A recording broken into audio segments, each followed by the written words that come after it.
पिछले एपिसोड में हमने देखा था कि जिंक्स ने टोपो को खत्म कर दिया होता है। इसके बाद जिंक्स वहां से चला जाता है। जिंक्स के जाने के बाद वहां पे कोई और आता है जो उस जगह की हालत को देख के बोलता है कि इस जगह की ऐसी हालत किसने की। मुझे किसी भी प्राइड ट्रूपर्स की एनर्जी महसूस नहीं हो रहा है, साथ ही साथ डिस्पो और टोपो की एनर्जी भी महसूस नहीं हो रहा है। क्या वो दोनों भी मारे गए?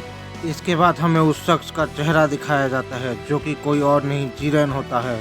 तभी जीरन बोलता है कि आखिर यहाँ पर कौन आया था जिसने प्राइड ट्रूपर्स के साथ साथ डिस्पो और टोपो को भी खत्म कर दिया। तभी जीरन गुस्से के साथ बोलता है कि वो चाहे कोई भी हो, मैं उसे खत्म कर दूंगा। टोपो और डिस्पो सभी प्राइड ट्रूपर्स का बदला लूंगा। इसके बाद हमें गोकू को दिखाया जाता है जो कि ग्रैंड प्रिस्ट के बनाए हुए पोर्टल के जरिए एक अलग ही डायमेंशन में चला गया होता है। गोकू उस डायमेंशन में कुछ कदम आगे चलता है। तभी गोकू चलते हुए सोचता है कि जब से मैं इस डायमेंशन में आया हूँ मुझे कुछ अजीब महसूस हो रहा है। ना तो मुझे यहाँ पे किसी की एनर्जी महसूस हो रहा है, ना ही मैंने अभी तक किसी भी इंसान को देखा है। तभी गोकू उस डायमेंशन के आसमान को देखकर बहुत ही ज़्यादा सीरियस हो जाता है, क्योंकि उस डायमेंशन का आसमान डार्क एनर्जी और डार्क लाइटिंग से भरा हुआ होता है। तभी गोकू सीरियस होते हुए कहता है कि क्या इसी वजह से मैं इस जगह की किसी भी एनर्जी या फिर लाइफ एनर्जी को महसूस नहीं कर पा रहा हूँ।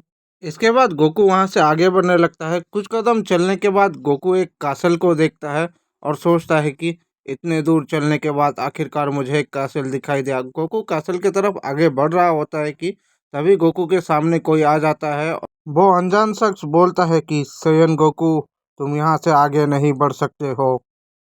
तभी गोकू बोलता है कि क्यों, मैं आगे क्यों नहीं जा सकता हूँ, और तुम आखिर हो कौन? तुम्हें मेरा नाम कैसे मालूम है? और तुम ये भी जानते हो कि मैं एक सेयन हूँ। तभी वो अनजान शख्स बोलता है कि गोकू, मेरा नाम राइजल है, तुम मुझे राइजल बोल के बुला सकते हो, और मैं ये भी जानता हूँ कि तुम किस वजह से आए हो यहाँ पे। तभी गोकू बोलता है कि अगर आप सब कुछ जानते हैं तो फिर मुझे आगे जाने से क्यों रोक रहे हैं। तभी राइजल बोलते हैं कि गोकू, मुझे सब कुछ मालूम है, पर मैं यहाँ का गार्डियन हूँ। तुम्हें आगे बढ़ने से पहले खुद को साबित करना होगा कि तुम उस ताकत के लायक हो, तभी तुम आगे बढ़ पाओगे।